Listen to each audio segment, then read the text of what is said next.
मन भटके, अब और न मन भटके, आंखें रख आई प्रीतम की चौखट पे, आंखें रख आई प्रीतम की चौखट पे।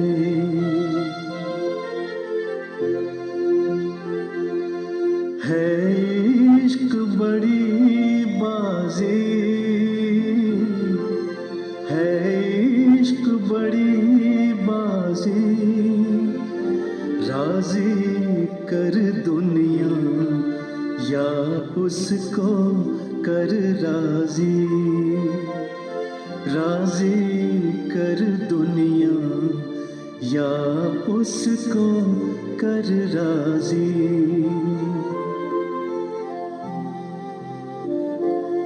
लफ्जों का टुकड़ा है,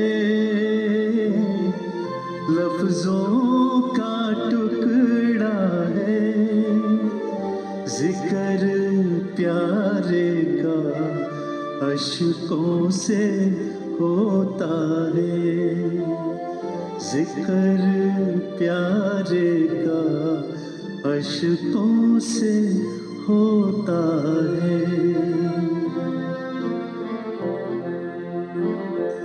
हाँ जी दिल की तैयारी है,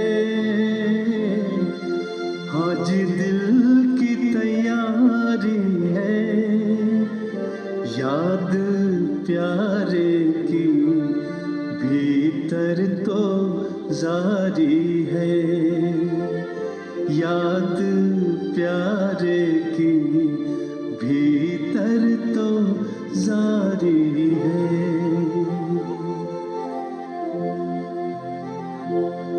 ये मेरी अर्जी है, ये मेरी अर्जी है, वो मैं हो जाऊं जो तेरी मर्जी है, वो मैं हो जाऊं जो तेरी मर्जी है।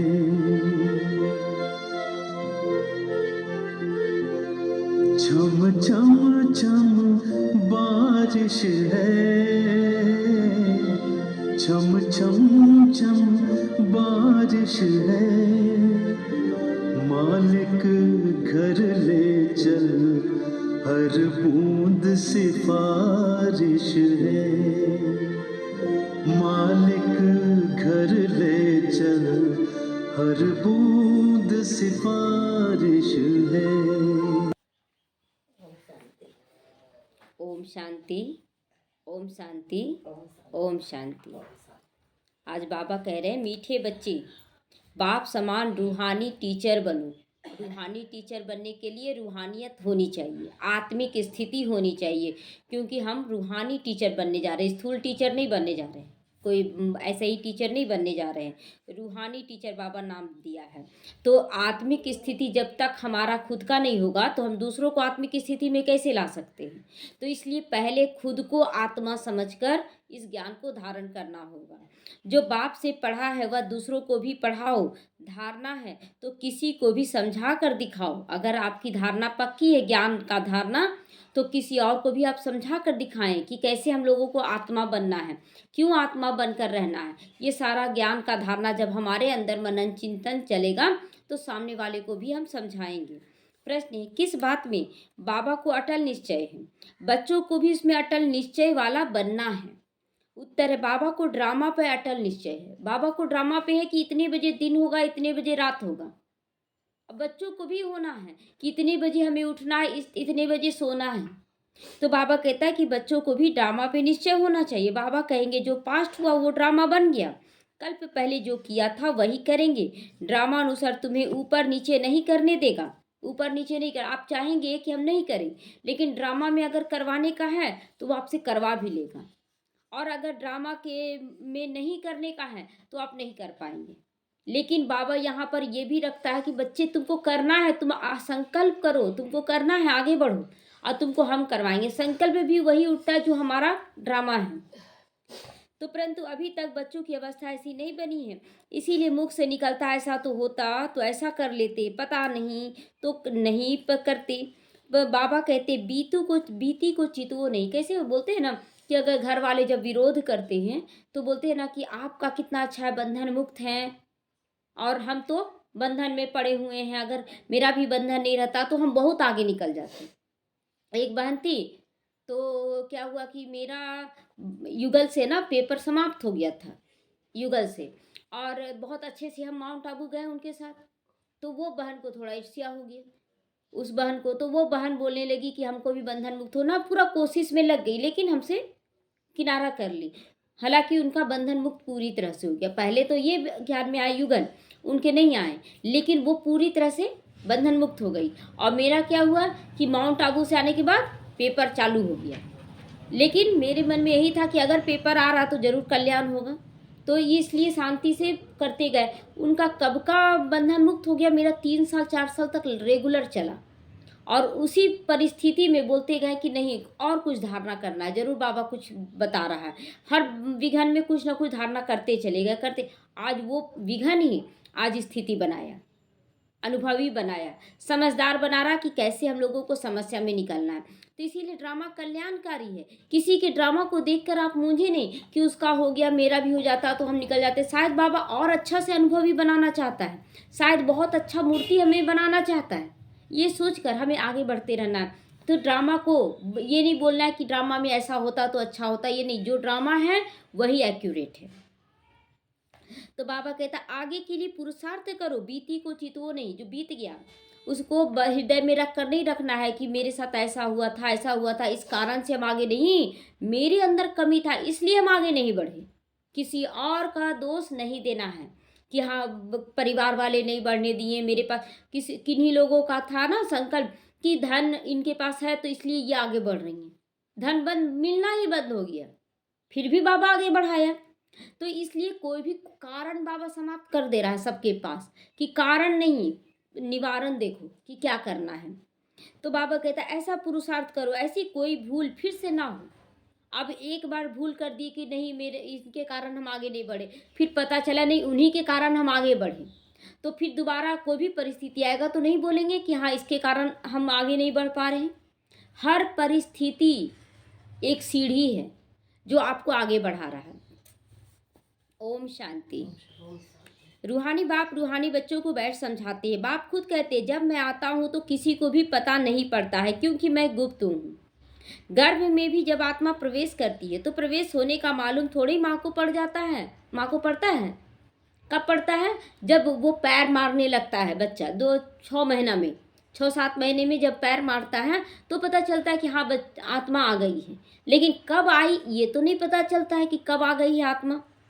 तिथि तारीख निकल ना सकी, जब गर्भ से माँ बाहर निकलती है तब वो तिथि तारीख भी निकल जाती है। तो बाबा की प्रवेशता की तिथि तारीख का भी पता नहीं लगता, कब प्रवेश किया, कब रथ में पधारे, कुछ पता नहीं। कोई को देखते थे तो वह नशे में चले जाते थे, समझा कुछ प्रवेशता है। कोई तो ताकत आई है इनके अंदर।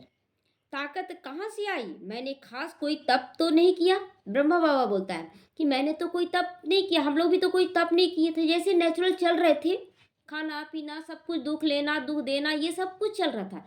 अचानक अचानक बाबा कैसे खींच लिया? तो कुछ विशेष शक्ति, पवित्र शक्ति की प्रवेशता हर एक के अंदर हुई है, तभी वो खींचता है। तो इसको कहा जाता है गुप्त। तिथि तारीख कुछ भी नहीं। सूक्ष्म वतन की भी स्थापना कब होती है किसी को कुछ नहीं पता है। मुख्य बात है मन मना भाव, मन को परम पिता परमात्मा में लगाना है। क्यों? क्योंकि परमात्मा ज्ञान गुण शक्तियों का सागर है। और जिस फूल के पास आप जाएंगे, गुलाब के पास जाएंगे, गुलाब का खुशबू जरूर मिलेगा, मांगना नहीं पड़ेगा।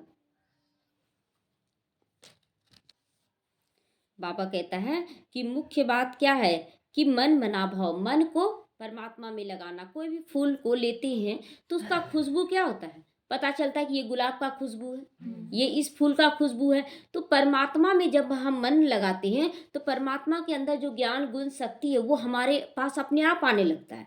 इसलिए उसको पहचान करके यहाँ याद करना है, इसलिए यहाँ प्राप्ति भी ज़्यादा है। भक्ति मार्ग में पहचान नहीं था, इसलिए प्राप्ति नहीं हो पाता था, बहुत थोड़ा होता था। तो बाप कहते, आत्माएं तुम मुझे अपने बाप को बुलाती हो कि आकर पतितों को पावन बनाओ, पावन दुनिया बनाओ। बाप समझाते हैं ड्रामा प्लान अनुसार जब मुझे आना होता है तो चेंज जरूर होती है। सतयुग से लेकर कुछ पास हुआ तो रिपीट करेंगे, कुछ पास हो गया तो फिर रिपीट करेंगे, वैसे ही चक्र फिर से घूमेगा। जैसे जैसे सतयुग पास हुआ, त्रेता द्वापर पास हुआ, कलयुग पास हुआ, वैसे ही फिर से पास होगा और फिर वही समय में मैं आऊँगा। बाबा क्लियर कर रहा है। तो सतयुग त्रेता फिर जरूर रिपीट करेंगे। सेकंड सेकंड पास होता जा रहा है, संवत भी पास होता जाता है। कहते हैं सतयुग पास हुआ, देखा तो नहीं, पता चला कि पास हो गया, देखा तो नहीं, बाप ने समझाया है तुमने ही पास किया है। हम लोगों को याद दिला रहा बाबा, हमने ही पास किया है, तुम ही पहले पहले हमसे बिछड़े हो। जो सतयुग में आए वही पहले बिछड़े हैं। तो इस पर गौर करना, हम में कैसे हमने 84 जन्म लिए, जो हु बहू लेने पड़ेंगे। फिर से सुख और दुख का पाठ बजाना पड़ेगा, फिर से सुख दुख का पाठ बजाना पड़ेगा। सतयुग में होता है सुख, जब मकान पुराना होता है तो कहाँ से छत बहती है, कहाँ से कुछ होता रहता है, तो फूरना हो जाता है कि इनकी मरम्मत करनी है। तो मरम्मत कैसे करनी है, तो वहीं पर साधु सन्यासी निकलने लगते हैं और सन्यास धर्म निकलता है। तो जब बहुत पुराना हो जाता है तो समझा जाता है ये मकान अब रहने लायक नहीं है, ये कलयुग अब क्या लगा कि अब ये घर रहने लायक नहीं है। तो नई दुनिया के लिए फिर ऐसे कहेंगे कि पुरुषार्थ करो, अब तुम नई दुनिया में चलने के लायक बनते हो। हर चीज पहले नई फिर पुरानी होती जाती है। अब तुम बच्चों को ये ख्याल आना चाहिए और कोई इन बातों को समझ ना सके। अब ख्याल क्या आना चाहिए कि हम लोगों को पुरुषार्थ करना है पावन बनने का, ज्ञान को धारण करके पावन बनाना भी है। तो गीता रामायण तो अभी सब सुनते रहते हैं, उसमें ही बिजी रहते हैं। तुम हम भी इन्हीं धंधों में बिजी थे। ये ब्रह्मा बाबा कह रहा है कि तुम और हम इन्हीं बातों में बिजी थे, पहले शास्त्रों को पढ़ना। अब बाप ने कितना समझदार बनाया है। बाप कहते बच्चे अभी अब पुरानी दुनिया खत्म होने वाली है। बाबा क्लियर कर दे रहा है कि ये दुनिया खत्म होने वाली है, अब नई दुनिया में चलना है। ऐसे भी नहीं कि सब चलेंगे, सब सतयुग में पहुंच जाएंगे, सब तो नहीं जाएंगे। हाँ, सब मुक्ति धाम में जाकर बैठ जाएं, ये कायदा नहीं। बाबा कहता सब मुक्ति धाम में बैठ जाएं, यह भी कायदा नहीं। बाबा कहता है कि जैसे अनाज उत्पादन करते तो सारा अनाज खा के खत्म कर दे, ये कायदा तो नहीं है। थोड़ा सा अनाज रखते हैं बीजारोपण के लिए, तो उसी तरह बाबा कहता है सब मुक्ति धाम में बैठ जाएं, ये कायदा नहीं है। कुछ अनाज रखा जाता है जिससे सतयुग का आरंभ होता है, प्रलय हो जाए ये नहीं होता है। तो तुम जानते हो यह पुरानी दुनिया और नई दुनिया का बहुत ही कल्याणकारी संगम युग। संगम युग क्यों अच्छा लग रहा है जानते हैं? सतयुग त्रेता में केवल मीठा खाने को मिलेगा, ठीक है, तो भी ठीक लगेगा, चलो नया नया मीठा खाएंगे तो बहुत अच्छा लगेगा। द्वापर में थोड़ा खट्टा खाने को मिलेगा, तो वो भी नया नया अच्छा लगेगा, खट्टा भी अच्छा लगता है। और कलयुग में तीखा खाने को मिलेगा, तो वो भी ठीक है। लेकिन संगम युग में ना खट्टा मीठा तीता सब कुछ देखते, कोई कोई डिश बनाते हैं उसमें खट्टा भी नमकीन भी मीठा सब कुछ डालते हैं और कितना टेस्टी बनता है। तो उसी तरह ये खाने का टेस्ट क्यों आया, सारा चीज़, क्योंकि संगम युग में सबका टेस्ट लेना है, सब चीज़ का टेस्ट लेना है। तो ये कल्याणकारी संगम युग है, हर तरह का टेस्ट यहाँ लेना है। अब चेंज होनी है, फिर शांति धाम में जाओगी। पहले शांति धाम जहाँ कोई टेस्ट नहीं है, केवल बैठना है शांति में, वहाँ सुख की भाषणा की कोई बात ही नहीं है। गायन है ना, यज्ञ में विघ्न पड़े तो पढ़ते रहते हैं। अब ज़्यादा तीखा खा लीजिएगा तो पानी तो प्यास लगेगा ना, तो जल्दी से पानी पीना होगा, फिर मीठा खाना होगा। तो यहाँ पर कोई ज़्यादा मीठा खा लेता है, कोई ज़्यादा तीखा खा लेता है, तो इससे क्या होता है, विघ्न पड़ता है। तो कल्प के बाद भी पढ़ते रहेंगे। अब तुम पक्के हो गए हो, अब पक्के हो गए, विघ्न क्या है कैसे आता है, तो अब समझदारी से खा रहे कि नहीं, कि कोई कोई चीज़ ज़्यादा खा लेते हैं, समझदारी से खाते हैं। तो यहाँ भी ना बाबा का ज्ञान समझकर अच्छे से चलेंगे, विघ्न नहीं आएगा। तो यह स्थापना विनाश का बहुत छोटा सा काम नहीं है, बहुत छोटा काम नहीं है, बहुत बड़ा काम हो रहा है। स्थापना भी करना, विनाश भी करना है। विघ्न किस बात में पड़ते हैं? बाप कहते काम महाशत्रु है, इस पर अत्याचार होते हैं। द्रौपदी का भी बात है ना, ब्रह्मचर्य पर ही सारी खिटपिट होती है। ब्रह्मचर्य पर ही ना हुआ कि पांचों पांडव हार गए और दुर्योधन उसको अपनी रानी बनाना चाहता था, जंघा पे बैठाना चाहता था। सतु प्रधान से तमो प्रधान बनना तो जरूर है। सीढ़ी उतरनी है, पुरानी दुनिया तो होनी जरूर। कोई भी मकान पुराना तो होता है ना, तो ये भी पुराना हुआ।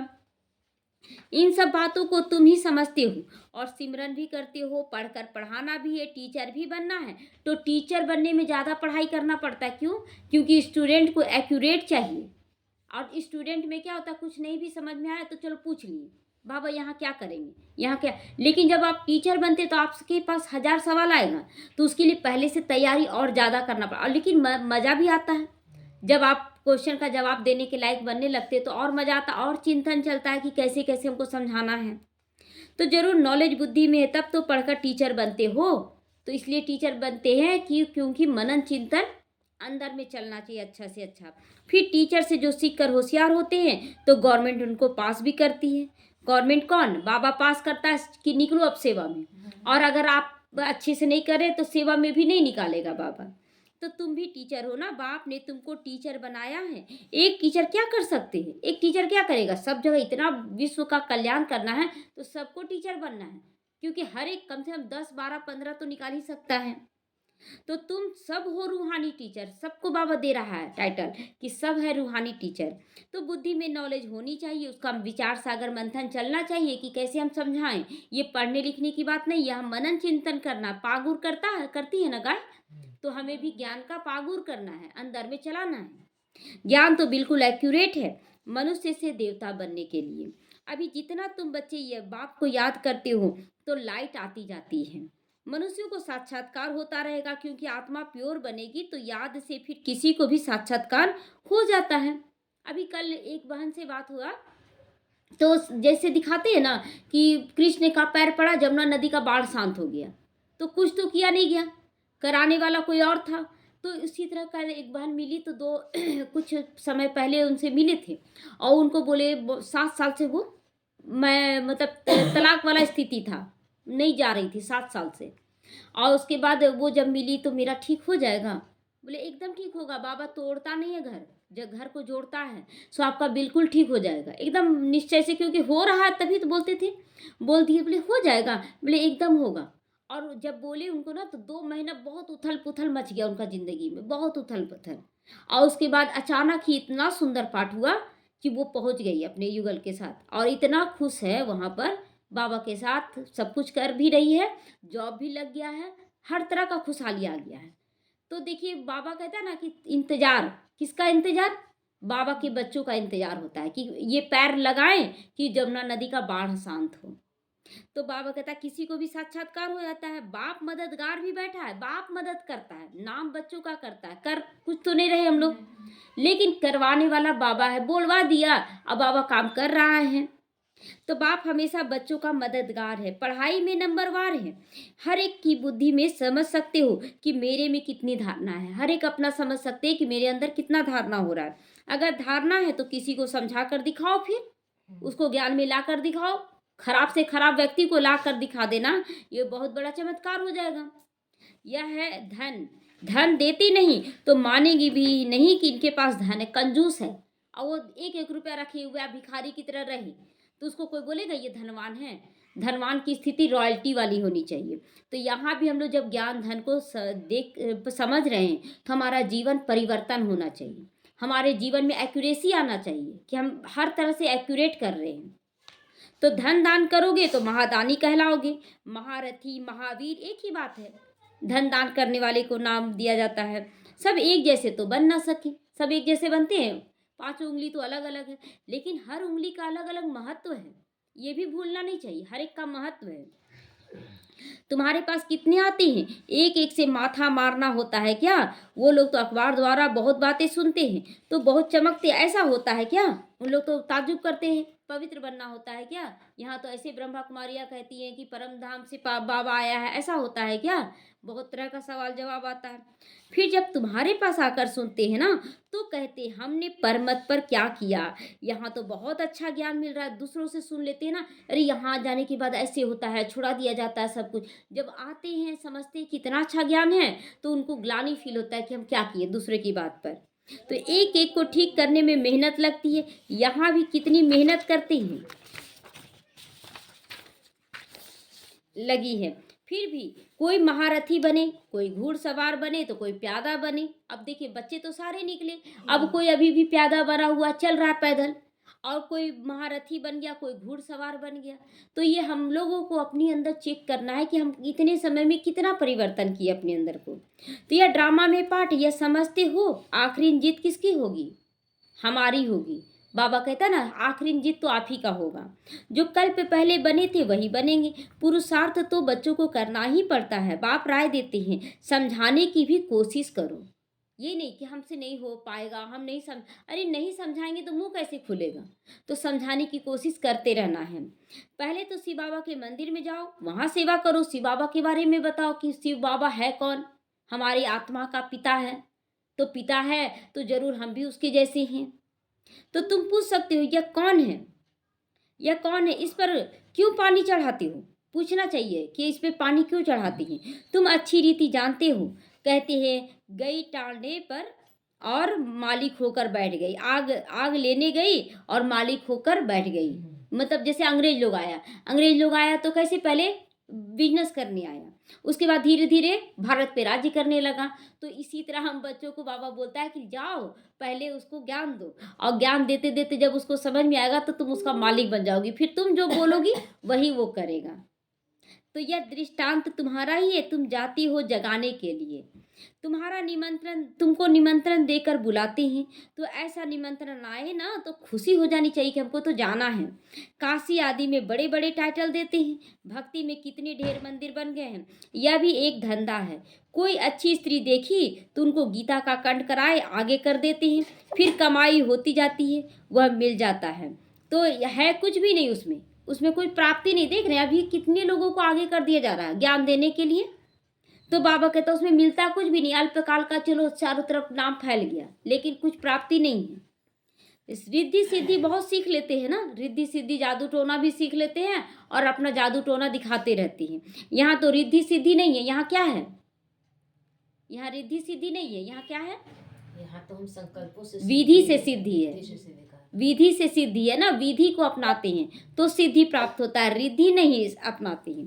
तो ऐसे स्थानों पे जाना चाहिए। तुम बच्चों को कभी शास्त्रार्थ नहीं करना चाहिए, कोई डिबेट नहीं करना। शास्त्र पर अगर कोई ज़्यादा बोलने लगे ना तो भैया हम ही नहीं पढ़े हैं, अभी हम नहीं पढ़े हैं, आप लोग बहुत ज्ञानी है, बोलकर साइड हो जाना चाहिए, उनको मान देकर। ये भी नहीं कि हाँ नहीं आप लोग गलत पढ़ रहे हैं, ये सब डिबेट नहीं करना है। तो तुमको तो जरूर बाप का परिचय देना है। मुक्ति जीवन मुक्ति दाता तो एक ही है, उनकी महिमा भी करनी है।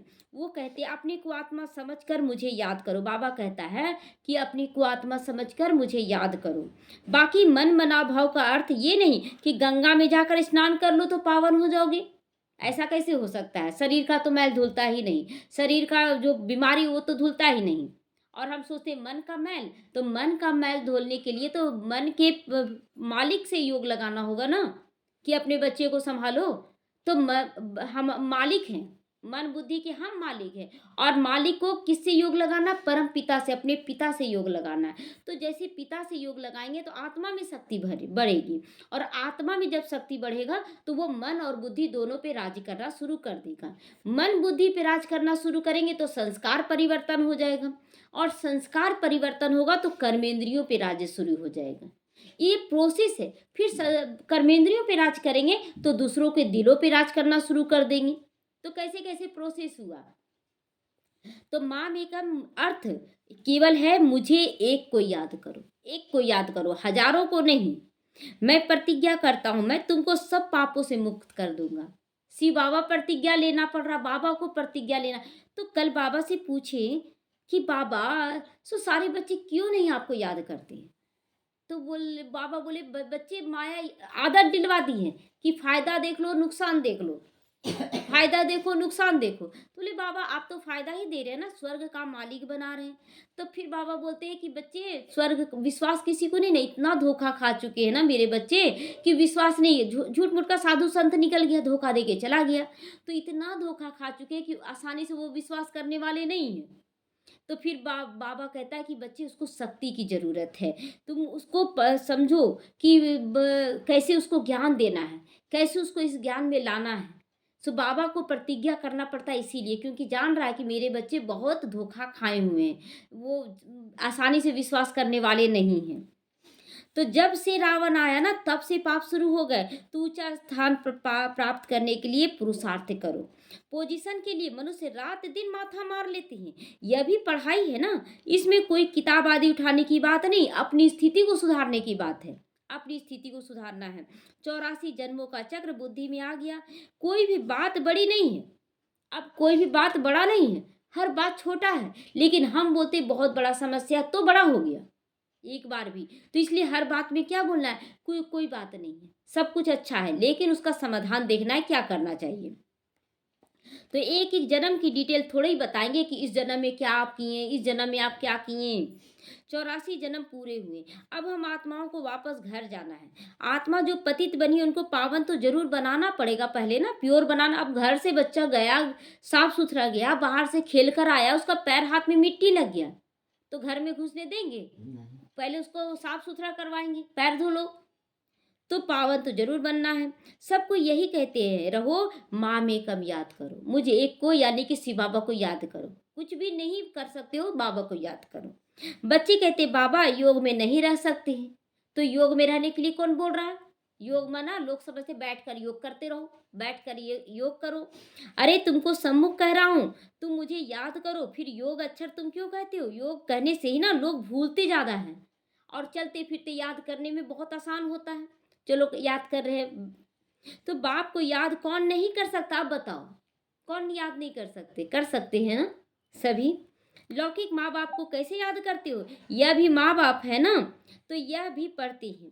सरस्वती भी पढ़ती है, ब्रह्मा बाबा भी पढ़ते हैं, तो सरस्वती माँ भी पढ़ती है। पढ़ाने वाला सबको एक बाप है। तुम जितना पढ़ते हो औरों को समझाते हो। बाप कहते बच्चे शास्त्र पढ़ने जब तब करने से मुझे प्राप्त नहीं कर सकते हो। क्लियर है ना, गीता में लिखा हुआ है। तो बाकी फायदा क्या हुआ बताओ? अभी तक रामायण पढ़े, गीता पढ़े, क्या फायदा हुआ? सीढ़ी तो उतरते ही आते हैं ना, सीढ़ी तो उतरते आ गए। आज कलयुग आ गया। तो बाबा कहता है जब तक पूजा पाठ से मैं नहीं मिलता हूँ। ये गीता शास्त्र में भी लिखा हुआ है। तो कोई भी फायदा तो नहीं हुआ, इतना पूजा पाठ किए लेकिन और ही दुखी होते चले गए। लेकिन जब से ज्ञान में आए कितना अच्छा लग रहा है। अपने कर्मों को सुधारने लगे, अपने मन की स्थिति को सुधारने लगे, तो कितना अच्छा लगने लगा। तो ये बाबा कहता कर्मों को सुधारो। कर्म से ही तुम्हारे, जब कर्म हमारे श्रेष्ठ बनेंगे तभी हमारा जीवन श्रेष्ठ होगा। तो तुम्हारा कोई दुश्मन नहीं है बाहर में, तुम खुद ही दुश्मन हो। अपने आप का दुश्मन हम खुद ही हैं। हम चाहे तो चुप रहकर अपनी एनर्जी को बचा सकते हैं। तो फिर भी तुमको समझाना है जरूर कि पाप आत्मा पुण्यात्मा कैसे जमा होता है। रावण राज्य के बाद ही तुमने पाप करना शुरू किया। द्वापर में रावण राज्य आया, उसके बाद हम पाप करना शुरू किए। ऐसे भी बच्चे हैं जिनको नई दुनिया पुरानी दुनिया क्या है ये भी समझाने नहीं आता है किसी को, कि नई दुनिया क्या है, पुरानी दुनिया क्या है। नई दुनिया माना नया मकान, नया घर, पुरानी दुनिया माना पुराना घर। अब पुराना घर है तो कुछ ना कुछ तो चोट लगेगा ना, ऊपर से कभी छत गिरेगा, कभी दीवार झड़ेगा, उसको रिपेयरिंग का जरूरत नहीं है, इतना पुराना हो चुका है। तो अब बाप कहते कि बेहद के बाप को याद करो, वही पतित पावन है, बाकी तुमको कहाँ भी जाने की जरूरत नहीं। भक्ति मार्ग में सदैव पैर घर से बाहर निकलता था। पति स्त्री को कहते हैं कि श्री कृष्ण का चित्र घर में भी है, फिर बाहर क्यों जाती हो? बोलते हैं ना पति। और ये भी बोला जाता है कि जब बाहर क्यों जाती हो, घर में कृष्ण का चित्र है। फिर बोला जाता है कि पति तो तुम्हारा ईश्वर है, फिर तुम ईश्वर को क्यों पूजती हो? तो पत्नी भी आजकल चालाक हो गई है कि जब पति ईश्वर है तो आप भगवान को पूजा क्यों करते? आप ही तो ईश्वर है ना, आपको पूजा नहीं करना चाहिए था। तो दुखी क्यों होते? भगवान तो दुख हरता सुख करता है, फिर आप दुखी क्यों होते हैं? तो क्या फर्क है? पति परमेश्वर है इसको भी नहीं मानते। अगर स्त्रियां इस मंदिर जा रही हैं तो क्यों जा रही? जब आपका पति परमेश्वर है तो मंदिर नहीं जाना चाहिए, तो वहां भी मत जाओ। भक्ति मार्ग में बहुत दूर दूर ऊंचा मंदिर बना देते जो मनुष्यों का भाव बैठ जाए। तुम समझाते हो मंदिरों में कितना धक्का खाते हो, बहुत धक्का मिलता है मंदिरों में। वैष्णो देवी गए थे, जब लौट रहे थे वहां से तो घोड़े पे बैठ के पहली बार गए थे, और घोड़े पर क्या किया, घोड़ा वाला बीच में उतार दिया, कुछ पता ही नहीं चला, भटक गए थे। और उसके बाद दिन भर खोजते रहे, तब शाम को मिले थे। तो इसलिए बाबा कहता भटकना बंद करो। तो यह एक रस्म पड़ी है कि नंगे पांव जाओ, तीर्थ यात्रा करके आओ तो सब ठीक हो जाएगा। कुछ ठीक हुआ क्या? करके तो आए थे, कुछ नहीं ठीक हुआ तो शिव काशी में तीर्थ करने जाते, परंतु प्राप्ति कुछ भी नहीं है। अब तुमको तो बाप की श्रीमत मिलती है ना, श्रीमत पर चलो। इसीलिए गायन है ना, मन चंगा तो कठौत में गंगा। तो मन चंगा रहेगा तो आप कठौत में ही दिखा देंगे प्रभाव अपना, अपने घर में ही रहकर अपना प्रभाव दिखा सकते हैं। तुमको कहीं भी जाना नहीं है। पतियों का भी पति परमेश्वर वास्तव में एक ही शिव बाबा है, जिसको तुम्हारे पति, काके, मामे, चाचे सब याद करते हैं। उसका भी वो पति है ना, तो उसको याद करती हैं। वह है पति परमेश्वर, पिता परमेश्वर, दोनों हैं। तो वह तुमको कहते माँ मेकअप याद करो तो तुम्हारे विक्रम विनाश हो जाएंगे, मुझे एक को याद करो तो तुम्हारे विक्रम विनाश होंगे। तुम्हारी ज्योति अब जग रही है तो तुम्हारे से मनुष्यों को लाइट देखने में आती है। बच्चों का भी नाम बाला होना चाहिए ना। बहुत अच्छा एक दिखाया कि गाड़ी आ रहा, रात में आता है गाड़ी, तो गाड़ी नहीं दिखता, दिखता है गाड़ी, लाइट दिखता है ना। तो उसी तरह कि हमारा शरीर ना दिखे, मैं आत्मा हूँ ये दिखे और शिव परमात्मा दिखे। कैसे दिखेगा? वो हमारी चाल चलन में दिखेगा, हमारे व्यवहार में दिखेगा। तो बाबा कहता है बाप बच्चों का नाम बाला करते हैं ना। सुदेश बच्ची समझाने में बड़ी तीखी है। सुदेश दीदी जो थी उस समय साकार बाबा के समय बहुत अच्छा समझाती थी। पुरुषार्थ भी बहुत अच्छा किया तो पुरानों से आगे चली गई। इसमें भी जास्ती पुरुषार्थ कर आगे चली जाएगी। उससे भी समय वरदान दे दिया था बाबा कि इससे भी आगे जाएगी। तो हम लोगों को भी ये वरदान ले लेना है कि अभी जो आगे बढ़े हैं और आगे हम लोग बढ़ेंगे। सारा मदार पुरुषार्थ पर है। हार्ट फील नहीं होना चाहिए कि इतने सारे लोग आगे बढ़ गए, हम कैसे आगे बढ़ेंगे। अपने पुरुषार्थ से, अपनी स्थिति से आगे बढ़ेंगे। दूसरों को देखेंगे तो नहीं आगे बढ़ेंगे, दूसरों को देखेंगे तो पीछे रह जाएंगे। हो सकता हम इधर देख कर चल रहे हैं, सामने में गड्ढा, हो सकता हम गिर जाए। तो हमेशा आगे देखें, एक आजू बाजू ना देखें। तो पिछाड़ी में आया तो भी सेकंड में जीवन मुक्ति पा सकते हैं। दिन प्रतिदिन ऐसे बहुत निकलते रहेंगे जो last so fast so first निकल जाएंगे। ड्रामा में तुम्हारा विजय का पाठ तो बना हुआ है। विघन भी पड़ते हैं और कोई सत्संगों में ऐसे नहीं कहा जाता कि विघन पड़ेंगे। यहाँ विकारों पे हंगामा होता है क्योंकि यहाँ पवित्रता को अपनाया जाता है। गायन है ना, अमृत छोड़ विष को काहे को पिए। जब अमृत मिल रहा है तो विष क्यों पिए। ज्ञान से एक देवी देवता धर्म की स्थापना हो जाती है। सतयुग में रावण राज्य हो नहीं सकता है, रावण का एक भी विकार वहां नहीं जाएगा। समझाने कितनी साफ दे रहे हैं बाबा। राम राज्य के बाजू में ही रावण राज्य भी दिखाया। तुम टाइम भी दिखाते हो, यह संगम है ना, तो दोनों दुनिया दिखा रहे हो। दुनिया बदल रही है, स्थापना पालना विनाश कराने वाला एक बाप है बहुत सहज, परंतु धारणा पूरी नहीं होती तो और सब बातें याद आती रहती हैं। धारणा नहीं होगा तो क्या होगा, पता नहीं होगा कि नहीं, विनाश सुन तो रहे हो जाएगा, लेकिन होगा नहीं तब क्या करेंगे। चलो थोड़ा सा धन और अच्छा से रख लो और कमा लो, तो यानी कि पूरा निश्चय नहीं है। बाकी ज्ञान और योग भूल जाते हो और दुनियावी बातें याद रहती हैं। फिर दुख आता है, बाबा ठीक कर दो, बाबा ठीक कर दो, फिर आते हो। कैसे आते हो आप? जब सुख आता है तो भूल जाते हो। तो तुम ऊंचे से ऊंचा भगवान की संतान हो, दिन प्रतिदिन सॉल्वेंट होते जाते हो। धन मिलता है ना, ज्ञान धन डेली मिल रहा है हम लोगों को। खर्चा भी आता जाता है। खर्चा भी कैसे आता है, कोई कुछ दुख लेकर आएगा तो उसको कैसे समझाना, कोई कुछ दुख लेकर आएगा उसको कैसे समझाना है। तो वैसे धन को खर्च करना सीख रहे हैं हम लोग कि कहाँ किसी को सुख चाहिए तो सुख देना है, किसी को शांति चाहिए तो शांति देना है। बाबा कहते हैं हुंडी भरती जाएगी।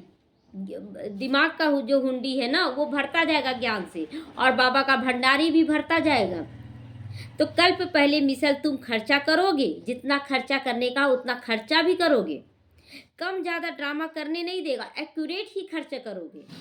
तो ड्रामा पर बाबा का अटल निश्चय। जो पास्ट हुआ ड्रामा, ऐसे नहीं कहना चाहिए कि ऐसे होता था या नहीं करते थे, अभी यह अवस्था आई नहीं है। कुछ ना कुछ मुख से निकल ही जाता है, फील होता है कि ड्रामा अच्छा नहीं है।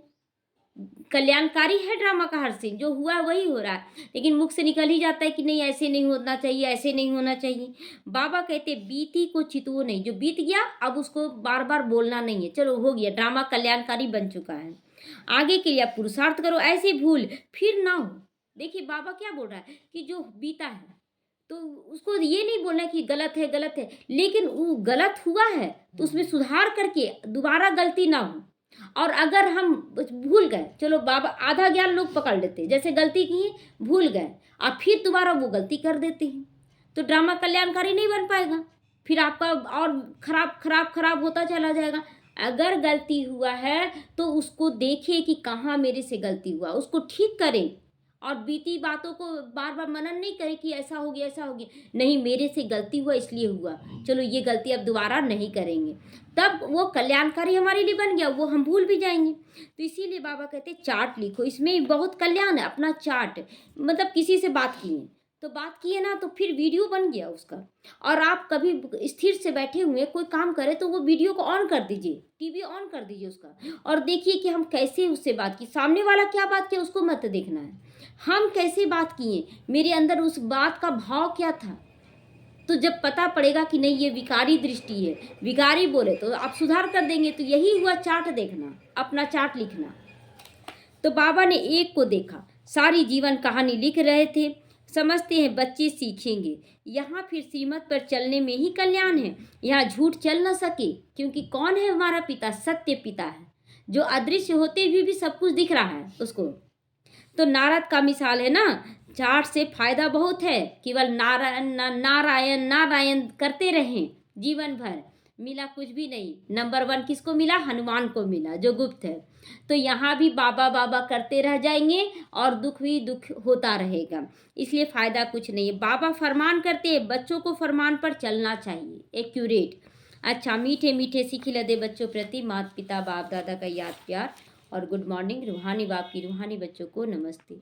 हम रूहानी बच्चों की रूहानी माता पिता बाप दादा को याद प्यार, गुड मॉर्निंग और नमस्ते नमस्ते। शुक्रिया बाबा, शुक्रिया। धारणा के लिए आज मुख्य सार है, ज्ञान धारण करके दूसरों को समझाना है। आप खुद बोल रहे दूसरों को कि घर गृहस्थ से न्यारा बनो, घर गृहस्थ को संभालते हुए कमल फूल समान रहो, और आप खुद ही फंसे हुए, अरे मेरा पति, मेरा बच्चा, मेरा बेटा ऐसे बोल दिया। आपके लिए मेरा बेटा, सामने वाले का बेटा बेटा नहीं है क्या? तो आप पहले डिटैच बनिए, तभी दूसरों को आप समझा सकते हैं। आपके बेटे को कुछ चोट लगा, बहुत चोट लग गया, बहुत, और दूसरे के बेटे को चोट लगा, अरे कुछ चोट नहीं लगा है, सब ठीक हो जाएगा, ऐसे कोई मानेगा? पहले आपको बनना होगा। तो बाबा कहता है ज्ञान धारण कर तब दूसरों को समझाएं। हम दूसरों को कह रहे हैं कि आप सेवा करो तन मन धन का, और हम कुछ भी ना करें, होगा ऐसे? पहले हमको खुद कर, ब्रह्मा बाबा क्या किए? पहले खुद समर्पण किए ना, तन से मन से धन से सबको समर्पण किया, तब जाके दूसरे देखकर अपने आप करने लगे, बोले समझाएं कि हाँ आपको भी करना चाहिए। तो अगर हम खुद ना करें और दूसरों को बोले तो ये नहीं सही है ना। हमें खुद, बाबा कहता है कि ज्ञान देकर फिर उसका पालना भी करो। बीज बो दिए, हम बीज बो दिए, उसके बाद छोड़ दे तो उगेगा? उसका सेवा ही नहीं हुआ। उसको आपको देख रेख करना होगा, पानी टाइम टाइम पे डालना होगा। तो उसी तरह यहाँ भी है कि आप ज्ञान दे रहे हैं तो पालना भी करें। तो ज्ञान धन दान करके महादानी बनना है। किसी से भी शास्त्रार्थ न कर बाप का सत्य परिचय दो। तुम्हें बीती बातों का चिंतन नहीं करना, ऐसा पुरुषार्थ करना जो कभी भूल ना हो। अपना सच्चा सच्चा चार्ट रखना है। वरदान है आज का, योग द्वारा ऊंची स्थिति का अनुभव करने वाले डबल लाइट फरिश्ता बनो। योग द्वारा होगा, याद द्वारा। बाबा को जितना 24 घंटे याद करेंगे, काम कर रहे, याद क्यों नहीं कर सकते हैं बाबा को? बाबा ऐसा हुआ, बाबा ऐसा करना है, बाबा हमको और आगे बढ़ाना है, बाबा आप बढ़ाओ, ऐसे ऐसे करके बातें करें बाबा से। जो हुआ है उतना होगा, लेकिन संकल्प करते जाए, बाबा जरूर आगे बढ़ाएगा। अगर उसी समय सोच लेते कि अरे इतने बच्चे लोग यहाँ हो गए, इतना छोटा सा जगह है, क्या आगे बढ़ेंगे? बढ़ पाते? लेकिन बाबा को बोलते, लड़ते गए बाबा से, लड़ाई भी की, बाबा आप आगे बढ़ाओ, आगे बढ़ाओ। और हम पढ़ने के लिए तैयार है। बच्चे बोलते हैं ना, हमको पढ़ना है, हमको चाहिए ये चीज़, तो बच्चों को माँ बाप देता भी है कि नहीं पढ़ने का इसका बहुत इच्छा है, चलो किसी तरह से पूरा कर दो। तो आप राजयोगी बच्चे योग में ऊंची स्थिति का अनुभव करते हो। हठ योगी फिर शरीर को ऊंचा उठा देते हैं। देखते हैं कोई को शरीर ऊंचा उठाने का पुरुषार्थ करता है तो नीचे से ऊपर उठा देता है, क्या फायदा हुआ? एक आदमी बोला ज्ञान में चल रहा था, एक आदमी हठ योग सीख रहा था। हठ योग करने से बोला ना कि हम तो सागर को है ना चल कर पार कर लेंगे, और चल कर पार कर लिया तो लोग बहुत भीड़ लगाए। फिर वो चुपचाप, वो आदमी कुछ नहीं बोला, बोले कि तुम कुछ नहीं आश्चर्य खाएं। बोले कि क्या फायदा हुआ, तुम चल कर चले गए तो।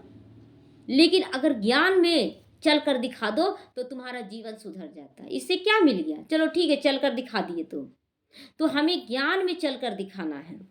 तो बाबा कहता है कहाँ भी रहते ऊंची स्थिति में रहते हो, इसके इसीलिए कहते योगी हमेशा ऊंचा रहता है, उसका स्थान कहीं भी आप चले जाइए, अगर आपका स्थिति अच्छा है तो आप कितने भी बड़े बड़े लोग रहे लेकिन उसकी स्थिति नीचे हो जाएगी, आप ऊंचे हो जाओगे। तो आपके मन की स्थिति का स्थान ऊंचा होना चाहिए। मन की स्थिति, परिस्थिति आया आप डिस्टर्ब हो गए यानी कि आप नीचे गिर गए, आपको हलचल में नहीं आना है, क्योंकि डबल लाइट बन गए ना। डबल लाइट, एक लाइट मैं और दूसरा लाइट मेरा बाबा, एक फरिश्ता मैं और दूसरा हल्कापन, जीवन में जीते हुए भी हल्कापन। तो वैसे भी कहा जाता है कि फरिश्तों के पांव धरनी पर नहीं होते हैं, तो फरिश्तों के पांव यानी इस देहभान में नहीं होगा, देहभान में हम फंसेंगे नहीं। फरिश्ता अर्थात जिसकी बुद्धि रूपी पांव धरती पर ना हो, देहभान में ना हो, पुरानी दुनिया से कोई लगाव झुकाव नहीं रहना चाहिए। स्लोगन है, अभी दुआओं के खाते को संपन्न बना लो तो आपके चित्रों द्वारा भी अनेक जन्म दुआएं मिलती रहेगी। अभी पल पल सबको दुआ देना है, पल पल हर सेकंड दुआ दे सबको। यही जमा का खाता अगर नेगेटिव चलाएंगे 100% कम हो जाएगा, माइनस पॉइंट हो जाएगा। तो सभी को आज से दुआ देते रहें। अब व्यक्ति साइलेंस द्वारा डबल लाइट फरिश्ता की स्थिति अनुभव करो। फरिश्ता स्थिति का अनुभव करने के लिए अभी अभी आवाज में आते, डिस्कस करते, किसी भी बात कैसे भी वातावरण में रहते, सेकंड में सभी संकल्पों को स्टॉप कर आवाज से परे हो जाओ। अभी अभी बात करें और अभी अभी परम धाम पहुंच जाए, सेकंड में एकदम। तो बाबा कहता है न्यारे बन जाओ, प्यारे बन जाओ, फरिश्ता स्थिति में टिक जाओ। अभी अभी कर्म योगी और अभी अभी फरिश्ता अर्थात आवाज से परे, अब व्यक्ति साइलेंस की अनुभूति हो जाए। यही अभ्यास लास्ट पेपर में विजयी बना देगा। कोई भी परिस्थिति एकदम शांत हो जाए, बाबा आप मेरे साथ हैं, सब अच्छा हो रहा है। तो ये हो गया साइलेंस। क्या होगा कैसे होगा ये नहीं, सब अच्छा से अच्छा होगा। अच्छा, ओम शांति। योग करते सभी एकाग्र हो जाएंगे, चारों तरफ से बुद्धि योग हटाकर मैं आत्मा भगवान द्वारा चुनी गई विशेष आत्मा हूं। बाबा ने मुझे वरदान दिया है, बच्चे तुम जगत माता हो, पूरे विश्व की आत्माओं की माता हो। तुम्हें सबके कल्याण अर्थ सोचना है, कार्य करना है। माता कैसी होती है? ममतामयी, रहम दिल, बच्चों के अंदर संस्कार भरने वाली। मैं आत्मा भी बेहद की माता बन रही हूँ। समय कम है और हर बच्चे को ऊंचा उड़ाना है। हमें हर सेकंड आत्मिक स्थिति में रहकर बेहद की माता का रूप धारण कर लेना है। स्वयं परमपिता परमात्मा मेरे सम्मुख है।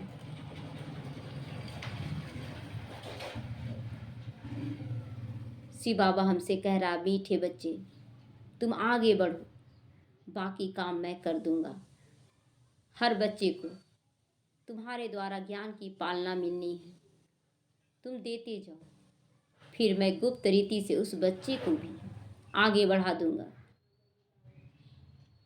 तुम्हारा काम है सही रास्ता दिखाना, श्रीमत पर चलवाना, माया की तरफ नहीं, बाबा की ओर लाना। मैं देख रही हूँ कि मेरे साथ साथ मेरा बाबा कंबाइंड रूप से चल रहा है। हर वक्त हर जगह से सफलता ही सफलता मिल रही है। शुक्रिया बाबा, जो आप मेरे साथ साथ चल रहे हो। गुप्त रीति से आप मुझे सहयोग देते हो, डायरेक्शन देते हो और मुझे आगे बढ़ाते हो। मैं सदा आगे बढ़ने वाली विशेष आत्मा हूँ। बाबा भी विजय का तिलक दे रहा है कि तुम्हारी विजय निश्चित है। तुम विजयी आत्मा हो, सफलता मूर्त आत्मा हो, विश्व की स्टेज पर आने वाली आत्मा हो। शुक्रिया मीठे बाबा, शुक्रिया। ओम शांति, ओम शांति। यूट्यूब में वीडियो डालने का मकसद हमारा है कि जितनी भी बांधेली माताएं हैं वो अपने बंधनों से मुक्त हों। आज हम प्रेरणादायी बनकर हम लोग ये काम कर रहे हैं ताकि हर माता लोग ये बंधनों से मुक्त हो सके। यूट्यूब का ये मकसद हमारा है, कोई मान शान का मकसद नहीं है। इसलिए इस वीडियो को जितना हो सके लाइक करें, सब्सक्राइब करें और कमेंट करें कि आपको कैसा लग रहा है। ओम शांति सभी को। ओम शांति।